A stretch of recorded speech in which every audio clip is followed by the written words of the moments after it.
কাকু ধান মারাই শেষ করে এখন বাড়িতে যাওয়ার প্রস্তুতি নিচ্ছে। আর আমরা এই সময় আইসা কাকুরে পাইলাম। কাকুর সাথে এখন আমরা একটু কথা বলবো। কাকু কিরকম ধান পাইছেন এই বছর? এই পাইছি মোটামুটি ভালাই। মোটামুটি ভালোই পাইছেন। এই যে 10 কাঠা পাইছি মনে করেন 20-25 মন হইব। 25 মনের নিচে হইতো না আর কি উঠবি। 25 মনের উপরে হইলে কয় কাঠা জমিতে চাষ 10 কাঠা করছিলেন? 10 কাঠা হিনি 10 কাঠা। 10 কাঠা। কিরকম খরচ পড়ছে? আর খরচ গেছে প্রচুর। এখন কি মানে যে ধান পাইছেন এইটা থেকে আপনার লাভ হইব? আমার সময় লাভ হইব। লাভ হইব না? আমার সময় লাভ হয় এখন যেমন খের খুর সহ বেচছি। এই খের কি বিক্রি হয়ে গেছে? বেচে আলছি। ও মানে আপনি এই, ইয়ার মাঝখান থেকে মাঠের মাঝখান থেকে আপনি সবকিছু সাপ্লাই করে দিতেছেন। খালি ধান বাড়িতে নেবেন নাকি? ধানটা খালি বাড়িতে নেব। পরে ধান কি বিক্রি করবেন নাকি সব না না এটা তো খাওয়াই লাগবো। খাওয়াই লাগবো? কতজন সদস্য আপনার পরিবারে? এই যে আছে 5-6 জন। 5-6 জনে এই সব ধান খাই ফেলবেন?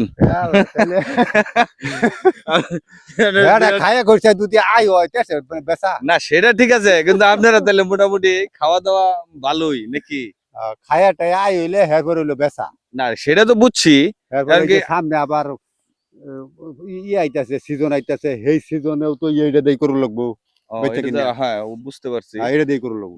আর আর ক্ষেত করেন নাই নাকি একটা ক্ষেতি করছেন? না করছি ওই যে ওইটা পুয়ে খাইছি ভাই। ব্যাখ্যা আছে না, তো ওটির মধ্যে লস হয়েছে এমনি? ওটির মধ্যে লস হইছে ওটির দাম হইছে। ধান ছাড়া কি আরো কিছু করেন? এমনি করছি হেতা তো হইছে না। ওইটা এখনো চলমান আছে। এই যে লাগাইছি সকলে সরিষা না এই যে শসা লাগাইছি করলা শসা করলা রেগা না?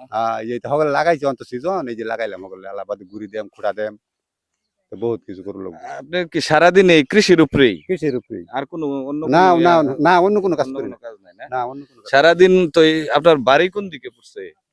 আমার বাড়ি যেটা এটা কোন গ্রাম পড়ছে? বাদামিয়া। বাদামিয়া না? ও আচ্ছা, ওইখানে সারাদিন এই মাঠে কাজ করে পরে এই যে এখন আলা বাড়ির দিকে রওনা দিবেন? ও, আচ্ছা। ঠিক আছে, আপনার জন্য শুভকামনা রইলো। আর এই ধান দিয়া কি পিঠা চিরা অবশ্যই ফলাফান আছে শুরু করে দিচ্ছেন নাকি? সবকিছু নাকি না বাড়িতে যাওয়ার পরে শুরু হবে? বাড়িতে যাওয়ার পরে শুরু হইব। আচ্ছা ঠিক আছে, ইনশাআল্লাহ দেখা হবে। ভালো লাগলো আপনার সাথে কথা বলে। কাকুর নামটাই জানা হলো না। ফজলুল হক। ফজলুল হক। আচ্ছা ঠিক আছে কাকুরে অনেক অনেক ধন্যবাদ। যারা এই কৃষির সাথে জড়িত আছে, যারা এই দেশের মানুষের খাবারের সংস্থান করে জোগাড় করে, তারা সত্যিকার অর্থেই একটা মহৎ পেশার সাথে আছে, একটা মহৎ কাজের সাথে আছে। আমি তাদেরকে আন্তরিক ধন্যবাদ জানাই এবং সাধুবাদ জানাই। তারা টিকে থাকুক তাদের শ্রমের মাধ্যমে, এবং তারা টিকিয়ে রাখুক এই দেশকে, এই জাতিকে খাদ্য সরবরাহের মাধ্যমে। ধন্যবাদ সবাইকে।